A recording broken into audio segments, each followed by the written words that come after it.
This gut wasn't here before I walked in. It was the dinner I just had. The wife, the fun part about this campaign is dressing me up in not in blue jeans and a Carhartt shirt. She loved it. My name's Tom Hawley. I'm running for Republican candidate for Franklin County Sheriff.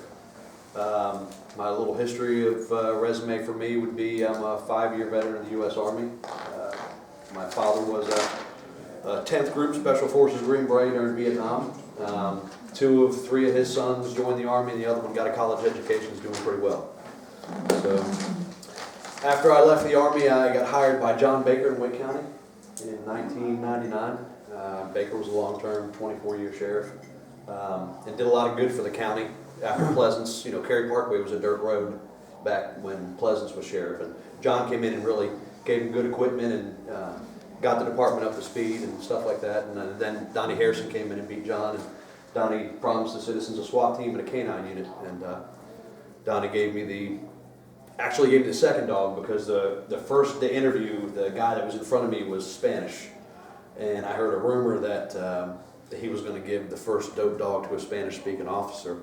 So when I walked in and I said, I don't want a dope dog anymore, I want a patrol dog. And he said, you just told me you wanted a dope dog. And I said, I want a patrol dog. Okay, and I knew that the Spanish guy was going to get the dope dog. So I got the first Wake County patrol dog. His name was Jet, and I worked him for 10 years.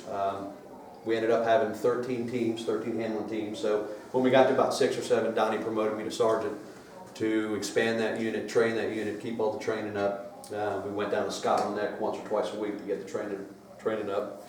After I left the sheriff's office,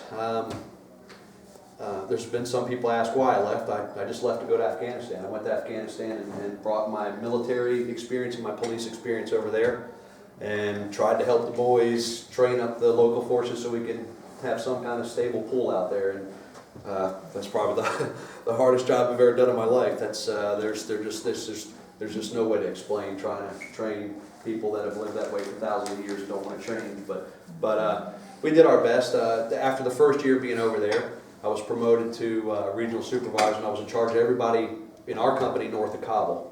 So I was in charge of 46 guys that were all armed, training and mentoring the local Afghan army, police, and cops. Steve knows, you break it down to AMP, AVP, border police, you have these groups, that group.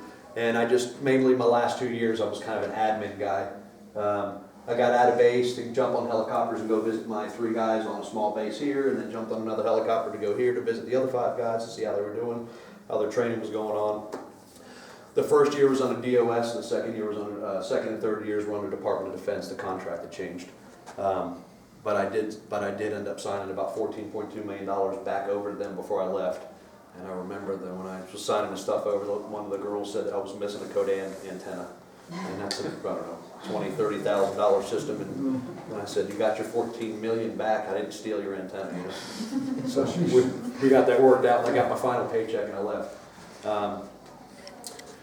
My wife, Eleni, if I talk with my hands, it's because I married a Greek, and I'm always around the Greeks, and they're talking with their hands. A lot of times it's fun, but when elected, my most important thing is the morale, and that's how I ran my canine unit. It wasn't me that made the Wake County Sheriff's Office the best canine unit in the state for 8 years, because it was. We got calls from Franklin, Granville, Johnson, Orange, Durham.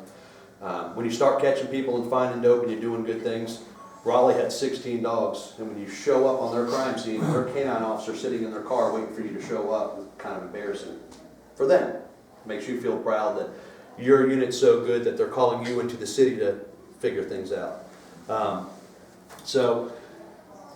But the men do that. It's not the leader. The leader has to show them the way. Has to kind of. I'd rather pull a guy back than push him.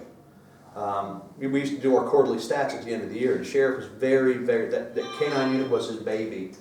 So I could be in the woods apprehending a suspect with the dog, and then 30 minutes later in a school with kids pulling on his ears, you know, and loving up on him and stuff. So he had to have these social dogs, and we did. And the sheriff would ask for the quarterly stats, and hey, if he gave me an opportunity to give someone a dog, a deputy sheriff a dog, and I gave him the dog, especially a dope dog, If you give someone a dope dog, you better produce dope, because it's just a tax. It's a tax burden. It's a waste. It's a waste of space. That unit's there to utilize and to bring money into the department.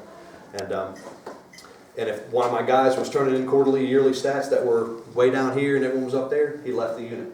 No ifs, ands, or buts about it. Back to patrol. You're not going to sit here under a tree with a $6,000 dog and all the training we have invested in you and just do your 8 years until the dog is done. So a morale issue, leading by example, and just making sure that it's not me that's going to make the sheriff's office perform and function properly. It's the guys, and the guys do that when they want to work and want to follow a leader. They do it